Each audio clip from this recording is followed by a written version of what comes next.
Well, hello, all you sparkly diamonds. Thanks for hanging in there. I know you're probably all suffering from food coma from lunch on the beach, which is not too shabby.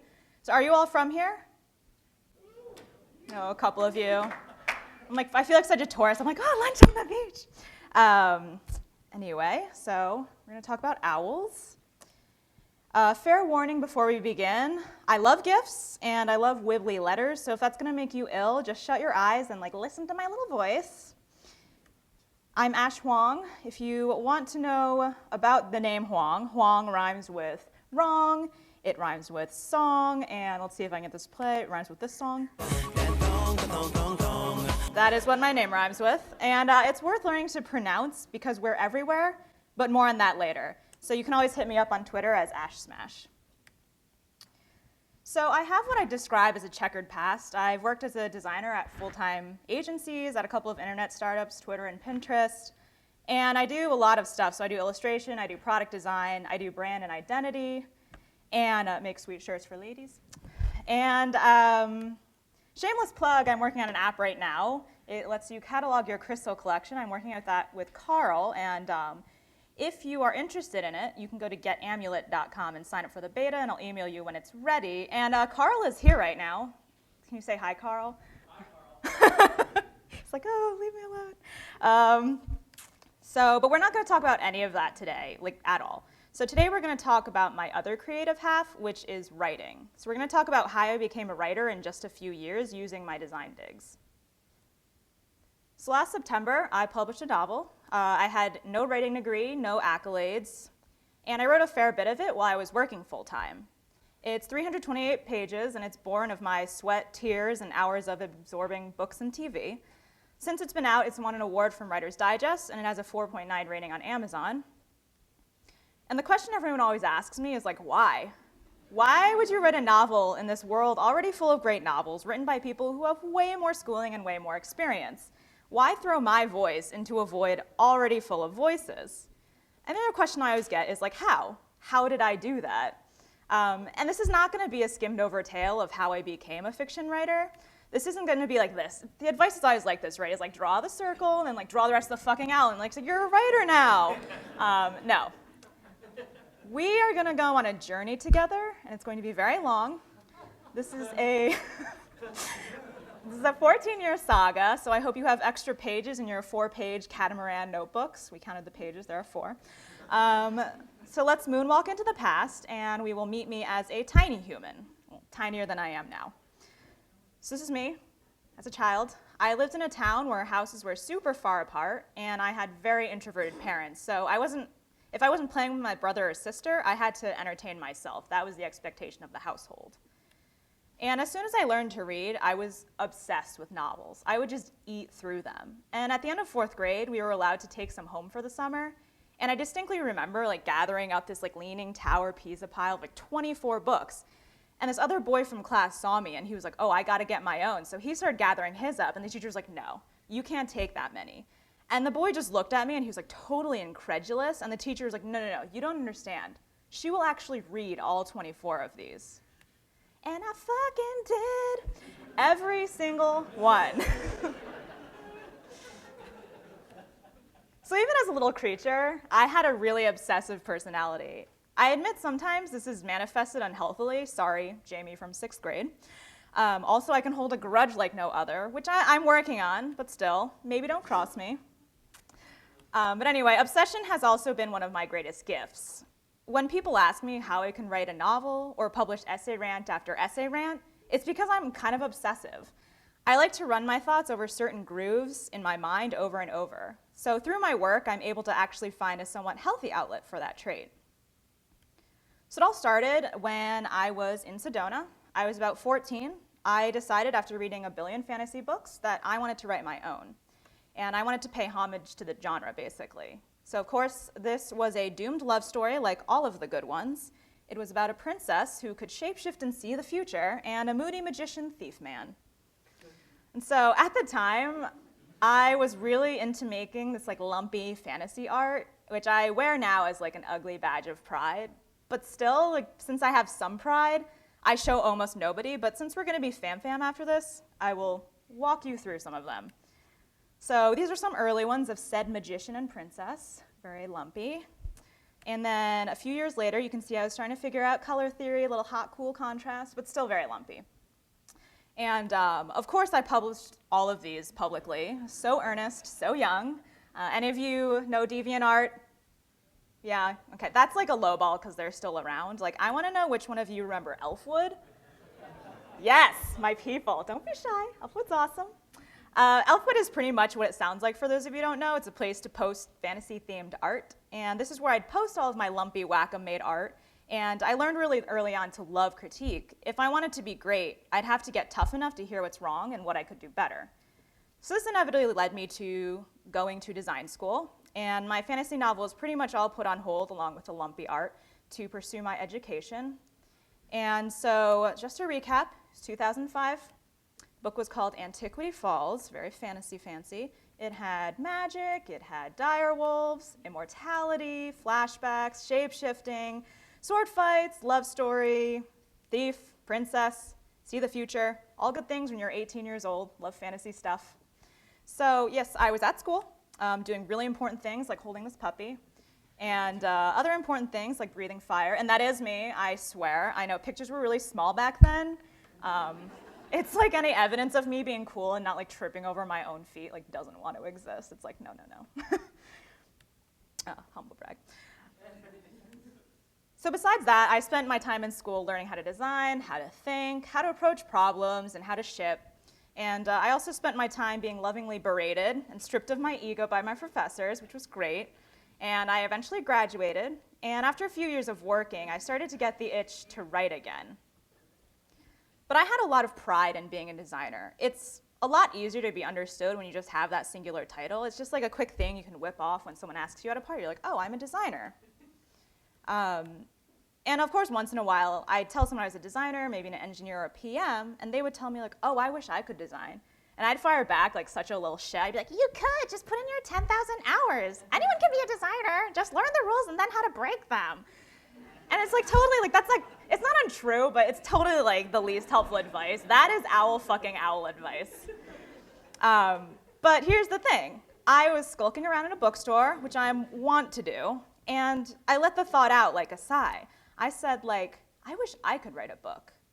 And then it was like, gotcha. Here's a taste of your own medicine. Challenge accepted. So suddenly I was like, gotta write this book again, pick it up. So during this time, I'd grown up a little, but maybe not much, judging from these photos of left to right. We change a lot when we're teenagers till we're into our 20s, and I'd seen a little bit more love and a little bit more loss.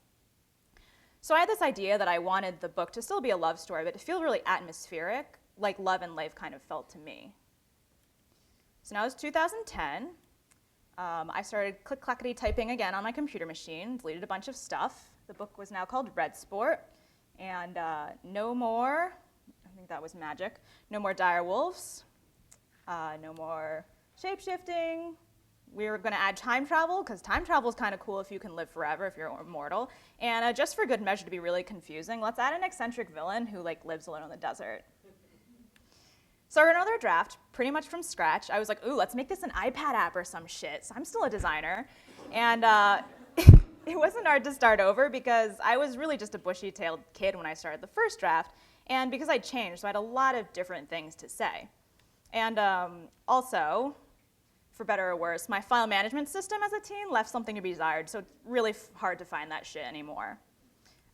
Spoiler alert, my file management hasn't gotten any better. Hashtag Team Messy Desk. So the same rules apply to fiction as to lumpy fantasy art and design school. I needed feedback, but it turns out it's a lot harder to find people who will read your 200-page draft novels versus peep in like a lumpy painting. So endless blessings to the friends I had who actually finished that thing, which I spent so much time on and was just so confusing. You know how I was like, time travel is kind of cool if you can live forever? I was super wrong in this case. Like design, writing needs constraints. So plot needs constraints. And I'd given myself like way too much power. So there was way too much going on. I wasn't rendering believable characters, and I wasn't making interesting conflict. So I was caught up in this rookie mistake of treating my people like ragdolls and myself like the deity from Black and White. Did any of you play that game? Yes. So for those of you who never played, you got to basically play as a god and like throw your people around and do like horrible stuff, which I would never do because I was such a goody two-shoes. I was more like this one. I'd be like, oh, it's okay, little humans, like let me water your crops. But anyway, it turns out black and white makes for really shitty novels. In theory, it seems like a good idea to be like, this happened, and then this happened, and then this happened. But it doesn't really make for deep fiction. It doesn't make interesting conflict. So then the few people who did read this draft, I was like, and then, were like, what just happened to me? And I knew even before they gave me their silence that it was all wrong. So I referred back to design again. You know it's mediocre when people don't even have the desire to be like, wow, here's like a ton of suggestions for you. They're just like, meh, bad enough I don't care, legible enough that I don't know what to do about it. And then if I had learned anything from design, for me, something mediocre just has to get redone. It means that like special spark is missing and you've been polishing a turd. So I decided to strip out everything. Using my design training here, I was like, what is the story that I'm really trying to tell? And then throw all of the other stuff away. I'm always really happy to delete stuff or throw away like hours of work and not precious that at all. Of course it makes me feel bad a little bit, but I always think of that Tears for Fears song. It's the one where he's like, let's see if it plays. It makes me happy again because the 80s are funny. It distracts me from the darkness of flushing hours of work down the potty. So at the core of my book, it wasn't about magic, time travel, villainous mentors, any of that stuff. It was actually about a man and a woman who can't make it work because they see different things in their relationship. She sees the potential and she's very overcautious, trying to puzzle everything out without acting, versus he is acting out, bouncing around recklessly, not having any information. And so what the story of an oracle girl and a time-traveling boy is really about is that tension. So time travel then becomes a mechanism. It's the psychological tool that this boy uses to navigate his memory and kind of figure out his shame.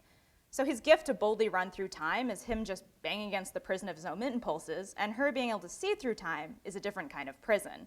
She's always thinking about potential and she's never present in the moment. And so a man who can travel through time and a woman who can see through time, their gifts prohibit them from being together, but they struggle against it anyway. Lot more fucking interesting than a deity from black and white raining down locusts. So to recap, the book was now called The Fire Steel, cut everything that wasn't serving the story, and then proceeded. So I furiously outlined, everything got really clean, and structurally there was a reason for each era, something that my guy was atoning for, and a representation of what their relationship, like what was going on in that time. So this formed the backbone of my book, and the main character tells the story of his relationship with this woman as if it's a fable to his niece, and he deals with the baggage of all they've been through, and as he does that, we move through time, and so we begin in ancient Greece, then in Camelot, and then Conquistadora-era Amazon, and as we get closer and closer to the present and to like kind of the conflict point, he has to deal with this shit. So I started over again, back at it, probably around 200 pages, almost all of it new, and I asked a couple of friends to read it. Again, very hard to get people to read giant drafts of books, so special shout out to Maria, Irene, and Zoe, my friends who got through the draft. And also one really kind soul, who's my old coworker, his name is Kent Brewster. He published a bunch of sci-fi, and he has a fucking Wikipedia page, so you know he's legit. And he said after reading a few pages, I can tell there's a writer in there somewhere. And I don't think he knows what lifeblood this was to me at the time, because it's really hard to be at this phase where you're not a novice anymore, but you're definitely not an expert. You've already devoured the really easy advice, the kind you can get out of a book or online, but you haven't proved that you're serious yet. People don't understand at this phase that you aren't just dabbling, especially with writing, because writing is so intimate and private. It's often done alone and looks a lot like sitting around typing. Again, got to this point, didn't know what to do, thought back to design, and I said, what would I do if I were at that point with design? What's the equivalent of paying like $1 trillion for design school or finding a design internship where I don't have to quit my job and I don't have to work my way up through the writing world from nothing? So my solution was to use my hard-earned money from my job and hire a professional editor. So pay a pro to read my hundreds of pages and pay them with cash and not with favors or begging. So I was friends with the writers on the design team at work, and I asked one of them if they knew how to hire a developmental editor. That's an editor who doesn't do copy editing, but they kind of look at your plot and pacing and tell you where all the holes are. And so my friend sent an email to her friends, and I got a few bites, interviewed some people, and then I found my editor. And I sent her a big check, my manuscript, right before Christmas, and then I waited. And she got back to me, and what I got back was the ass whooping I was looking for. So her impartial eye immediately spotted all of my bad habits. And one huge one was that my characters, like me in black and white, it's like, oh, it's okay, little humans, total goody two-shoes. I was like, oh, he was single and he dated someone else. Like, it was the greatest mistake of his life. And it's just like, what, no. But I was afraid of making my characters act out really badly. And she helped me a lot with convincing me, like, let them misbehave, let them mess up. Otherwise, where are they journeying to? What are they trying to get redemption for? And that's what interesting stories actually are, is conflict between people. So, I mean, we love naughty characters. We love the winos with 2 boyfriends. We love the trickster brothers. We love irritated hunters. And most of all, we love sick chemistry teachers. And I could not have learned this stuff by myself from doing anything but writing and getting real feedback from an expert. So, after all of her feedback, I decided to throw away a bunch of the book again, less than last time, but still. So, rewrote, patched, further lamented. And at this point, just to give you an insight into the editing process, this is kind of what it looks like. It's a fucking hot mess and takes up a lot of space. So this is kind of looking at from a high-level view and seeing the scenes, and then cutting the stuff that isn't relevant, figuring out where holes are, and like rearranging. So you can see the little guys that don't have like a full sheet of paper. I was like, oops, this scene doesn't exist. It's ugly, but it actually reminds me a lot of the design process. It's like ugly little pieces of paper all over the place, lots of Post-its. So after I did this a few times with the fire steel, it was finally ready, truly ready for human eyes. And I had a tome thick enough to kill insects with, and it was kind of like, well, what now again? I didn't really know whether I should pursue traditional publishing or go out on my own. With a design background, I didn't really need someone to produce the thing. I mean, I'm really used to being a pain in the ass to printers already and setting up files for them. So I put together a half-hearted query letter to send to a few agents that I'd stalked on the internet, and I knew before I even sent them the letters that this was not going to be the way for me. What really scared me is that when I was contacting them, they all had these auto-replies, and they varied from like the polite ones, which were like, thanks for jumping in the queue, I'm on a 4 to 6 week response backlog, to the more extreme, which was like, if you don't hear from me in 12 weeks, don't bother me, I don't want this, like go, shoo. And conventional advice says you only query a few agents at a time. And so, for those of you in the dark, this is how first-time fiction authors typically get published if they go traditionally, and this is how they get the books into people's hands. So you, the author, you labor over the book until it's as good as you can get it, and then you send something called a query letter, which explains the book and who you are to a bunch of agents. Maybe that takes 3 months if you're lucky. And then if you can fish one of these agents out of the literary sea, they go ahead and they shop your book around to publishing houses to get you a good deal. Maybe that takes 9 months if they can find anyone. And then, you know, it takes the publishers maybe a year to produce the books and like put you in their queue and get you marketed and everything. So you're looking at like 34 months maybe to get a book being available to readers. And that's like if someone in every step of the process, somebody's like, yeah, like let's do this. And after working in startups, this like made my mind explode a little bit because my goal was to get this book into real people's hands so that I could ship and learn. Because as I've learned, like shipping is really the only way to learn what works and what doesn't, because success really only makes sense in retrospect. I mean, for example, like look at Twitter as like a status update site where I can post such gems as like, wish I had bigger hands, have the handshake of Thor, but still too small to open jars. Like, that's popular for some reason, but cool. Or things like, Lord help me, Crocs. Like, no reason those should be popular. It's like, no one would have been like, yeah, that shoe, that's gonna be the hottest shoe ever. Like, why? And I was a writing nobody. I had no credentials at the time, no schooling, no awards, no books to my name. And with a timeline that may be like 3 years, I'd never get the like feedback I needed to get better from real people. And that's if anyone even ever read the book, which is who knows. And then so I have this rule for myself that I always follow, which is that I don't wait to be chosen. So waiting for years for someone to give me approval was never going to make me a better writer. And being a better writer was the thing that would get me published guaranteed.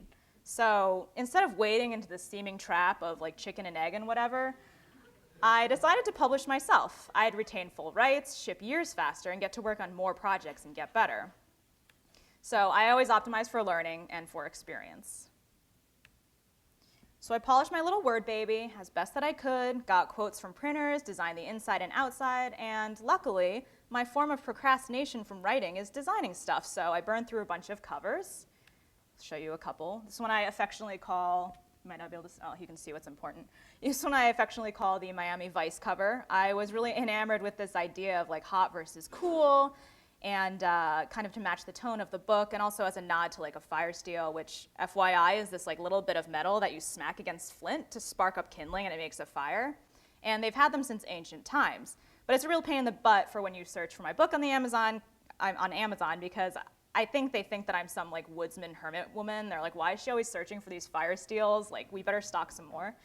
Anyway, so this cover is the, oh wait, it sat in my bag for 3 years and now it's wrinkled, but then you go to like smooth the cover and you're like, oh shit, it's smooth like butter. This is a tricky cover. This one's like dots, dots, dots, dots, but it's cool, kind of cool. And then this one is where we started to get somewhere. It's kind of nodding to this idea of a campfire by giving these letters these like long shadows, and these are all like cut and like peeled up. So it's like kind of interesting there. So where we ended up is on the left you have kind of what the print cover final looks like and the ebook on the right. And so the cover on the left looks great as an object, but it's like kind of muddy and low contrast digitally, so I pumped up a new version that had the feels from the original but packed a little more weight. That's the one on the right. Again, after designing and procrastinating and polishing my little Word baby, hit a block. I was pretty much ready to go, but I was really terrified to hit the go button. But this is how we learn, so pushed myself out of the nest, and I put together a crowdfunding campaign on Kickstarter. So if any of you are ever going to run your own campaign, 4 tips for you. First one, it is a full-time job. They are not lying. It is true. I'm in the middle of that again for my new book, but more on that later. Second point is don't run your campaign too long. So they always tell you, they're like, oh, it's best to run it for 30 days, but you don't have to run it at 30 days, and I wouldn't because it's like too fucking stressful.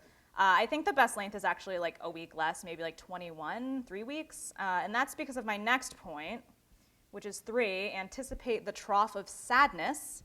You will get a lot of interest at first when people are like really jazzed, and then at the end where people are like, oh shit, I forgot to back that, I better do it now, smash, smash, smash, smash.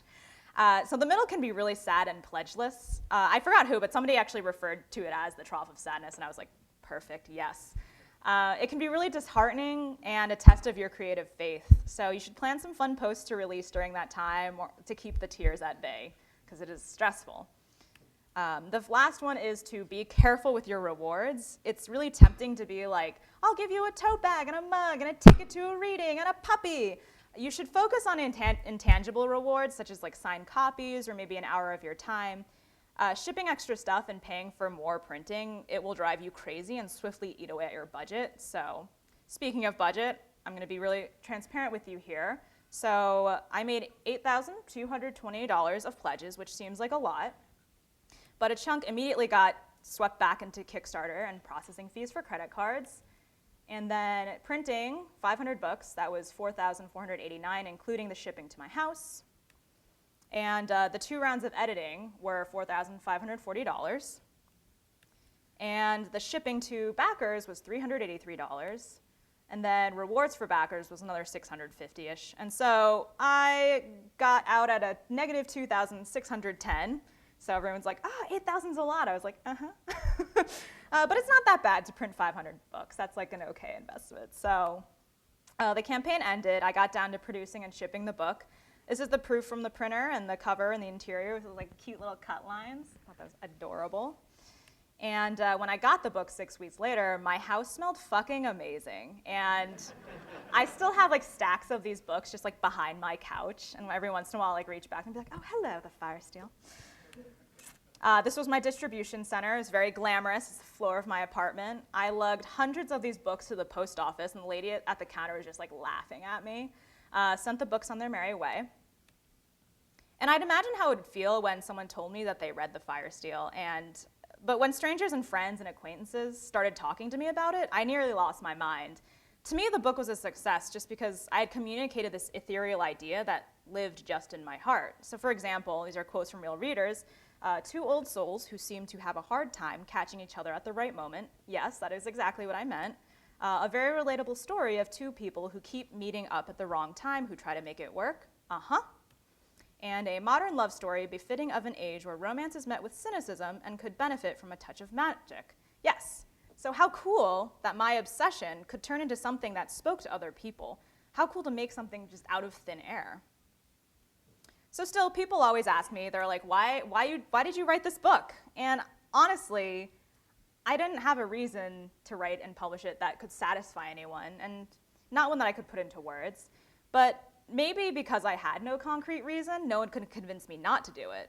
But it's funny, now that I'm older and I'm looking back on it, and I look at the world around me, I see why I did it. It's like 14 years later, and I figured out why. Why truly did I, no experience, no schooling, have the audacity to dive into writing?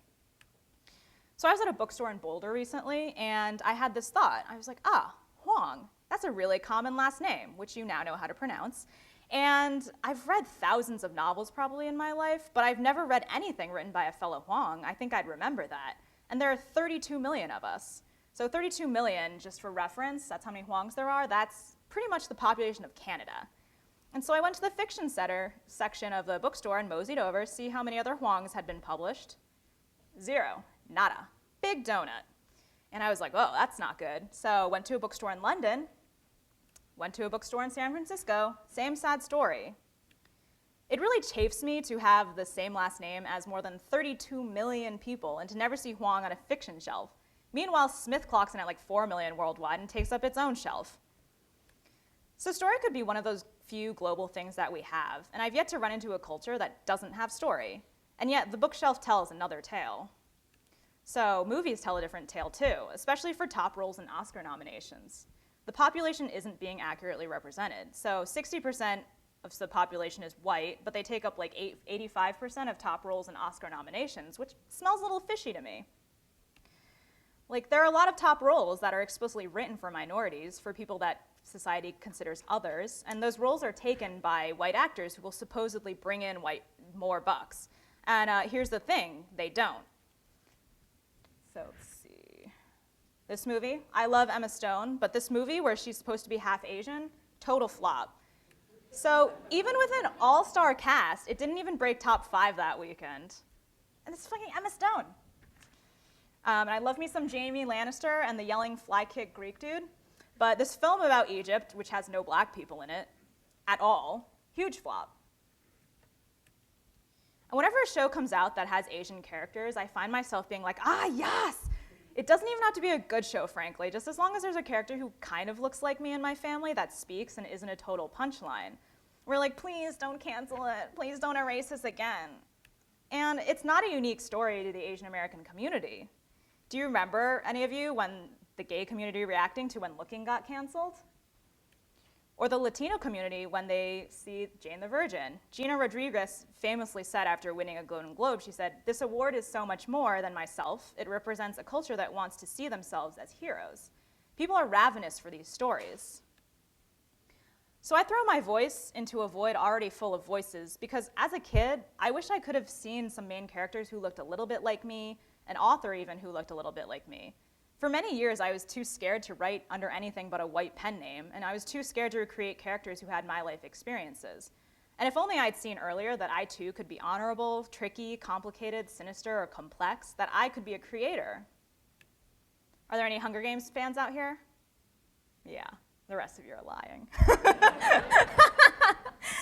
Do you remember when the movies came out and people freaked out that Rue was black? She's black in the book, by the way, if you haven't read it, but some choice examples for you, like why does Rue have to be black? Not gonna lie, that kind of Rue in the movie. Call me racist, but when I found out Rue was black, her death wasn't as sad. Cinna and Rue weren't supposed to be black. Why did the producer make all the good characters black? So much hate, indeed. So it's like people could no longer identify with the story of like a little girl being swept up in society's twisted sense of punishment just because of the color of her skin. That being black was a condemnation, a justification not to care. And I hate this. I think of all the little black girls who saw Rue and were like, oh, a character that kind of looks like me. And perhaps this like non-representation is why the world looks away when dead Syrian toddlers wash up on shores, why people close their eyes when presented with pictures of little black boys who are killed playing with guns, toy guns. or why we have piles of untested rape kits in the United States, 400,000 or more. So people of color, women, the LGBT community, the others in our society, they're not often portrayed as heroes. More often they're villains, objects, jokes, or sidekicks. And if we're serious about being the best, Americans need to care about diversity. Besides just being, the morally right thing to do, it's a competitive advantage. You can Google it, it's scientifically proven. If you want new ideas, you have to welcome the unfamiliar, the alien. You can't wear the banner of art on your sleeve and not believe this. And there's room for everybody. I promise you, as we make more media for more people will be interested. Put the others on air and the others will watch. It's a virtuous cycle, and it's not a competition for attention. There is definitely room. This is not a Rose and Jack Titanic situation. Actually, fuck it, it totally is, because let's be honest, there was room for two. And then they could have cuddled to stay warm. So a lot of this irritation has informed my second book, Suspension. So my first book was about love, and this book is about America. It takes place in 2018 in America very similar to ours. It examines how we use news as entertainment, and we have double standards, and also our relationship with invisible things like community, disease, and pasts. Shameless plug again, if that sounds interesting, I'm crowdfunding it again, so taking pre-orders till June 3rd on readsuspension.com. We've already hit copies sold goal-wise, but every pre-order helps me not weep when I write checks to my printer and editor. And it means I can spend more time clickety-clack on fiction versus clickety-clack making ends meet. And I'm pretty optimistic that my story with writing has a very happy ending, if it ever ends at all. But right now I can only say for certain that it has a good middle. Remember that 3 years ago, I had nothing to my name in regards to writing, no school, no awards, nothing published. And if I had just waited, I might still be waiting. So instead I have experience marketing and shipping a book with the reactions of actual readers. I've entered a competition and placed in it. My platform is way bigger, and I have more writing experience besides, I read a fuck ton. So I want to stress that experience transfers over domains. Being a designer only helps my writings. Contrast, pacing, these are ideas that transfer over to both. It seemed like I was already behind when I started writing, but the 10,000 hours thing isn't a lie. You might already know how to learn everything you want to do, even though you don't know how to do it yet. So if you want to draw a fucking owl, whether that owl is writing a book, rowing across the ocean, running a photography business, I can really only advise that you don't wait to be chosen, that your work is important, and together we can make a difference, because we're not just throwing our voices into voids. We're reaching out to people and talking about the worlds we want to build, the futures we want to see. So you are all beautiful. Much love to you, and thank you.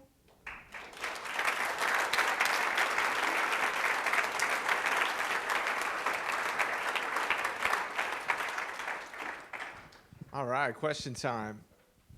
I was wondering if you discovered any Huangs that were writing under a different name. It's probably possible. I have discovered a lot of white people writing under Asian names, which is terrifying. Agreed. But I have not. Very inspiring story. I was wondering whether the thought process that you go through when writing a book is very different from the sort of designer, very visual thought process. And if you compare that to other writers, if you had the chance to talk the way they think about their books and the way you think about when you write a book. It's really interesting because everyone kind of has a style. Like Orson Scott Card, who's the Ender's Game guy, he is everything is outlined. He writes down every single decision he makes. He's really in depth, and I'm kind of somewhere in between where there's also something called pantsers, people who write by the seat of their pants, who just write from the beginning, and they're just they just go, which is I'm good, no, need some planning. So it is similar in design, I think, because there's some designers who are just they're working with a problem, and then they're oh, okay, got it, connected all the pieces I needed, and I have my solution. There's other people who just have to crank. And then there's other people who kind of use logical decision making and are if A plus B, and they make their decisions with computation almost. So I think it is actually really similar, and it's funny because I don't know where the line is, because I used to say that design is kind of just a different medium. It's stone versus wood or something with words. But I think nowadays I'm seeing a lot more designers who write and who praise writing as a necessary skill, and so it's becoming more of a really blurry thing. It's kind of the should designers code. It's should designers write? It's oh no, open up another can of worms, but. Hi. I think your presentation was amazing.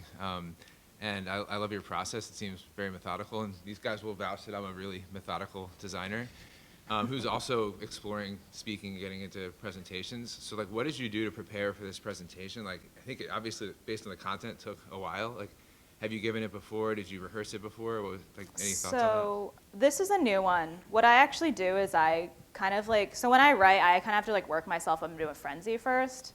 And so I listen to like a lot of like emo music or whatever I need to get in the mood. And then once I'm kind of in this state, I just kind of like write. And so here I kind of just did like so there's like a couple parts that I like then afterwards stitched together, but I was like, hey, why is this a thing? And I just like would like go. And it's kind of like, there is like a famous quote in writing by Hemingway, I think, that it's like, write drunk, edit sober. And like I don't drink, but it's kind of that process where like you're kind of just like, without judgment, you just like lay everything down and then you go back with like the scalpel and kind of like put it all together. So that's how I did it. And then I just went on Giphy. So it sounds like with your first book, you were working with your editor to bring more dimensionality to your characters. What are some of the challenges that you're working through on your second book? Same thing. I mean, I worked with the same editor again. She spotted a lot more flaws, and she was like, "You're still doing this thing." I was like, so the second book is interesting because it started off as a novella. I was like, oh, like I was living in the world of the Fire Steel so long that I have to do like a palate cleanser basically. And I have a bunch of other novels in the back burner too, like one about Silicon Valley, Ghost Story, like tons of them. So I just wrote this, and it was like 60-something pages. It was very, very loosely based on a dream I had. And I sent it to her, and she was like, this is like interesting. I'm not going to tell you what to do, but like maybe there's more to explore here. And I was like, and then as she was talking to me and we were talking through some of the plot, I was like, damn it. So that's how that became like a book. So I'm working on that right now. I'm working on finishing the draft. There's like a couple scenes that are eluding me. I have a question. How much writing did you do before you decided to write a book? So like when you're making a website, doing the copy, all that kind of stuff, did you do that stuff before? Or was this like your first time writing words in your entire life? Very little. I did very, very little. I mean, I'm a lifelong reader. Like I still try to read a book a week, maybe two. And I started writing essays actually, and I created an exercise for myself. It was called alphabet meditations. You can still find them, and the first ones are like really bad. But that's good because like no one was paying attention when I first started writing, so it was fine. So I was just like launching all this stuff. But the structure of it was that for each letter of the alphabet, I would just write like an essay about anything. So I think the first one was like Astor Place, and it was writing about how like there's like, when you come out of the Astor Place in New York, they have Astor Place, like I think one Astor Place, but in Astor Place, the O is a 0. And it drives me fucking crazy, like every time I leave that station, and that's like what that first essay is about. And so like I just was like writing, because I knew I just had to get volume going. Very similar to what Allison was talking about with being prolific. And then inevitably, it's like you can't stay crappy forever, like you just can't. So it's like if you just keep going and going, like eventually you get better.